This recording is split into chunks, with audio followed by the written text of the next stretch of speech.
Kita kembali lagi masih ada di Pusaka Pemirsa dan Anda masih bersama saya Reka Limasada dan saya juga masih bersama dua narasumber kita di studio saat ini ada Mas Doni dan juga ada Bang Rizal. Ini kalau dilihat dari tampilannya pemirsa ini adalah Betawi banget nih tampilannya seperti itu ya.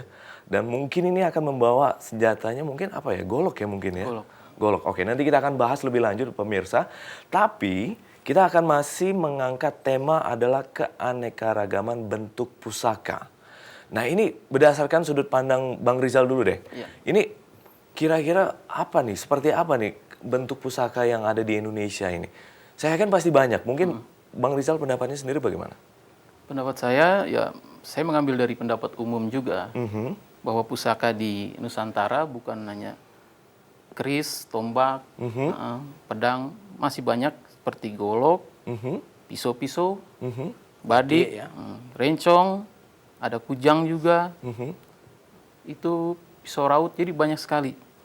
Pisau raut juga termasuk ada salah satu pusaka Ada juga ya? beberapa jenis pisau raut yang tergolong pusaka. Karena dari catatan kitab Karesian, Siksa Kandang Karesian disebutkan ada beberapa jenis pusaka di situ. Termasuk pisau raut, pongot, golok, itu termasuk. Termasuk ya? Termasuk. Tapi kalau menurut Anda sendiri Mas Doni, ini melihat bentuk pusaka di Indonesia, ini kan sangat banyak sekali. Ini benar bagaimana menurut Anda? Ya, jadi sebenarnya kata pusaka itu umum ya. Kalau dalam kita buka kamus, pusaka itu sesuatu yang diwariskan dan ada tuah lebihnya. Bahkan tanah warisan leluhur pun disebut pusaka. Tapi kita sempitkan, terutama yang diakui UNESCO. Ketika UNESCO mengakui keris, sebenarnya tidak hanya keris, karena dalam keris adalah teknologi metalurgi Tosan Aji, yaitu ada baja yang dilaminasi dengan besi dan pamor. Nah, konsep Tosan Aji itulah yang dipakai di segala bentuk jenis pusaka. Jadi itu relatednya, berhubungannya antara keris, Tosan Aji dengan segala macam pusaka yang ada. Itu ada kujang, ada badek, ada tumbuk lado, ada parang, ada golok, ada pangot, ya tadi pisau raut dan macam-macam. Yang menghubungkan itu tadi, bahwasanya pusaka itu disebut Tosan Aji atau besi mulia. Kalau batu gemstone ini kan batu mulia ya kan, batu aji. Jadi ini Tosan Aji. Jadi, nah bentuknya tuh bermacam-macam. Ada mata panah, nanti ada ujung payung itu menurnya ada pusaka juga. Kepepet itu juga sebagai pusaka, ada maknanya, ada juga fungsi senjatanya. Yang dibilang pusakanya itu apanya ya?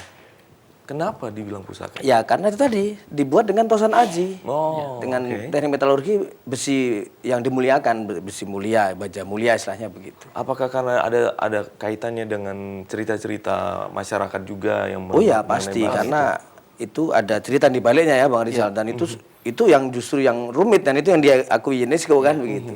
Betul. Di baliknya itu yang sangat complicated sebenarnya. Luar biasa sekali. Tapi kalau Bang Rizal sendiri ini memiliki pusaka, pasti memiliki pusaka kan di rumah kan? Ya. Dalam bentuk mungkin apa nih? Saya lebih yang simple lagi, dan sederhana bilanya. Saya ada beberapa di rumah itu berupa golok, tombak-tombak kuno, badik peninggalan keluarga. Kenapa menyukai benda-benda pusaka nih Bang Rizal? Saya mulai mungkin dari kecintaan saya kepada pusaka itu sejak saya kecil ya mungkin. Dimulai SMP, saya mengikuti kegiatan-kegiatan bela diri seperti silat. Silat ya? Di situ mulai dikenalkan ya. Terus dari lingkungan juga, dari sosialisasi yang lain saya dapat. Hingga menimbulkan sampai sekarang saya mencintai peninggalan-peninggalan sejarah bangsa ini berupa pusaka. Oke. Ini pusaka pertama yang dimiliki apa?